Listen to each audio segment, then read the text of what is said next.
আজ আবার সেজে গুজে রেডি হয়ে নিয়েছি। কোথায় যাচ্ছি নিশ্চয়ই দেখে বুঝতে পারছো। একদম ঠিক ধরেছো, নিমন্ত্রণ বাড়ি। আর এটা হলো আমার এক ননদের ছেলের জন্মদিন বাড়ি। আর এই শাড়িটা যে পরেছি না, এটা প্রায় 1 বছর আগে আমি কিনেছিলাম অনলাইন থেকে, কিন্তু কারোর পছন্দ হয়নি, সেই জন্য পরতামই না। কিন্তু আজকে যেই পরেছি তোমাদের দাদাভাই বললো না খুব ভালোই লাগছে। আর এই শাড়ির থেকে কিন্তু ব্লাউজটা যে পরেছি তার দাম আবার বেশি। তো যাই হোক, কুট্টুস আর আমি দুজনেই রেডি হয়ে নিয়েছি। আর আমাকে এই শাড়িটা পরে ওরও খুব ভালো লেগেছে, তাই জন্য কিন্তু গলা জড়িয়ে একটা ছবিও তুলে নিল। আর সকাল থেকে খুবই ব্যস্ত ছিলাম, কারণ আগের দিন পিকনিক করেছিলাম, সেই সব কাচাকুচি এত কাজকর্ম ছিল, সেগুলো সেরে সরে উঠতে অনেকটাই দেরি হয়ে গেছিলো। অথচ আজকে কিন্তু যে জন্মদিন বাড়িতে যাচ্ছি, সেই জন্মদিন বাড়ির জন্য গিফটও কেনা হয়নি আগে থেকে। এবং তোমাদের দাদাভাই ডাক্তার কাছে যাওয়ার কথা ছিল, তাছাড়া আমরা যে ব্লাড দিয়েছিলাম সেই রিপোর্টও আনা হয়নি, সেই রিপোর্টটাও নেওয়ার, তাছাড়া ব্যাংকেও যাওয়ার। তো এতগুলো কাজ সেরে তারপরে কিন্তু আমাদের জন্মদিন বাড়ি যাওয়ার কথা ছিল। কিন্তু আমার বান্ধবী ইয়াসমিনা ছিল, তাই ওকে ছেড়ে দিয়ে তোমাদের দাদাভাই যখন আমাদের নিতে এলো বাড়িতে, দেখলো যে আমি আর কুট্টুস দুজনেই রেডি হইনি। তখন ও কী করলো, যে ডাক্তার কাছে চলে গেল, বললো যে না, তোমাদের নিয়ে গেলে আমি আর কোথাও যেতে পারবো না। আর সত্যিই তাই, যে ওর ডাক্তারের অ্যাপয়েন্টমেন্ট ছিল 11টার সময়, ও বাড়ি এসছে 11:30টার সময়, এসে আবার ডাক্তার কাছে যাচ্ছে যখন, তখন 12টা বাজতে যায়। আর আমাদের নিয়ে গেলে তাহলে ওর ডাক্তার মানে বাড়ি থেকে চলেই যেত, মানে ও ডাক্তারের সাথে দেখাই হতো না।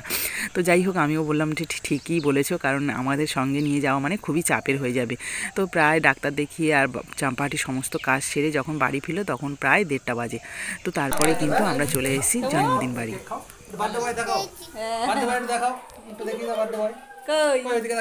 কেক কাটা হয়ে গেছে তো, কেক চলে এসেছে। সৌম্য দাদা এই যে আরে চশমা পরে আছে, কারা দেয়, দুজনে খেলা হবে। দাদু আছে, পিসি আছে না, এখানে খেলো।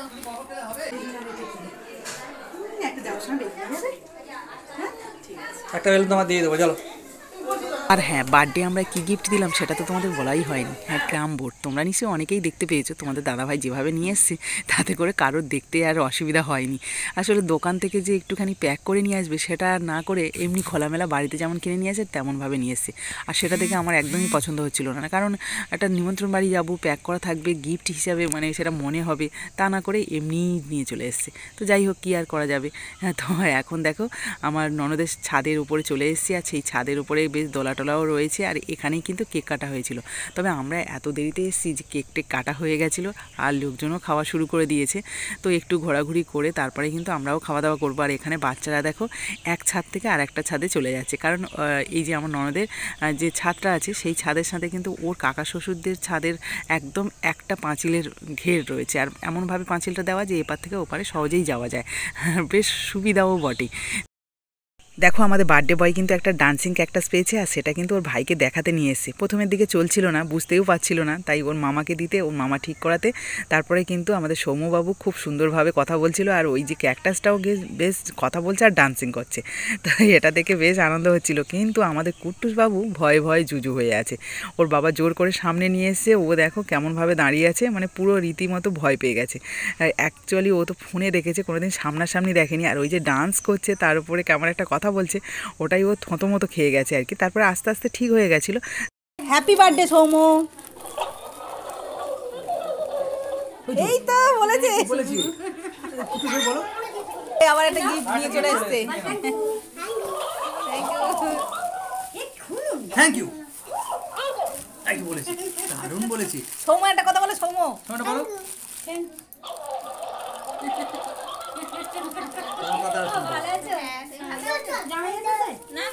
তো আমাদের কুট্টুস ডান্সিং ক্যাকটাসের সাথে কথা না বললেও এখানে কিন্তু ও নিজের মতো করে খেলাধুলো করছিল। এখানে একটা টি টেবিল আছে, সেই টি টেবিলটা নিয়ে গাড়ি হিসাবে ব্যবহার করছে, কারণ নিচে চাকা মতো আছে, তো ওটা বেশ গাড়ির মতো করে যাচ্ছে। তারপর সৌম্য ওর উপর উঠে গেছে, তো সৌম্য সমেত কিন্তু ও ঠেলছে গাড়িটা, বেশ ভালোই মজা করলো। তারপরে আমরা চলে এসেছি খাওয়া দাওয়া পর্বেতে। আর এখানে এসে কুট্টুসকে বললাম যে আমি খাইয়ে দিই, বললো না, আমি আমারটা খাবো, তুমি তোমারটা খাও। তো অ্যাকচুয়ালি আগের দিন পিকনিকে সব বাচ্চাদের সাথে ও খেয়েছিল ওর মতো করে, আমি তখন তখন খাওয়াতে পারিনি, তারপরে ওতেই কিন্তু ভালোভাবে শিখে গেছে ও খাওয়াটা। তো এখানে কিন্তু সব রকম ব্যবস্থা ছিল, ডাল থেকে মাছ মাংস সবই রয়েছে, মিষ্টি পাঁপড় পায়েস।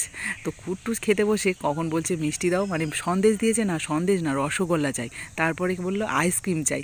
তো এইরকম বায়না করছিল। তো তার মধ্যেও মোটামুটি ওর মতো করে খেয়েছে, আমি আর খাওয়াইনি। তারপরে খাওয়া দাওয়ার পরে একটু রেস্ট নিয়ে তারপরে আবার চলে এসেছি। আর আসার সময় কিন্তু আবার একটু বাজারঘাটও করলাম, আর মার বৃহস্পতিবার ছিল, সেরকম কিছু খাইনি, উপোসই ছিল। তো এই লাড্ডু নিয়েছিলাম আর কিছু জিনিসপত্র আমার কেনা ছিল, সেগুলো নিয়ে চলে এলাম। আর আসার সময় কিন্তু একটা বেলুন ওর মেজদাদু বেঁধে দিয়েছে। মাঝ রাস্তায় এসে যখন বাজারঘাট করছিলাম তখন কিন্তু কুট্টুর সামনে বসে আর পিছনে যাবে না, অনেক চেষ্টা করছিল কিন্তু কিছুতেই যেতে চায় না। আর বলো এই ঠান্ডার সময় যদি সামনে বসে যায় কেমন হবে।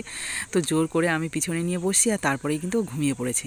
আর কিছুটা আসার পরে আবার বড় মামির সাথে দেখা হয়েছে, তাই বড় মামির সাথে একটু কথাবার্তা বলে আমরা বাড়ির দিকে পৌঁছেছি। আর রাস্তায় যেভাবে যাচ্ছিল ও সবাই দেখতে পাচ্ছিল যে ও ঘুমিয়ে পড়েছে, তাই বাড়ি এসে কুট্টুসকে আর তুলিনি, ওইভাবে ওকে ঘুম পাড়িয়ে রেখেছিলাম। আর আমি এদিকে দেখো চুলটাও খুলে দিয়েছি, আর যাওয়ার সময় চুল শুকনো করারও সময় পাইনি, হালকা ভিজে ছিল, তার জন্যই কিন্তু আগে খুলে দিয়েছি। আর চুলটা যেহেতু আমি বেনুনি মতো করেছিলাম ওপর দিকে, সেইটা কোঁকড়ানোর মতো হয়ে গেছে, তাই তোমাদের দাদাভাইকে দেখাচ্ছিলাম। তো চলো আজকে ভিডিওটা এখানেই শেষ করছি, তোমাদের কেমন লাগলো অবশ্যই কমেন্টে জানিও।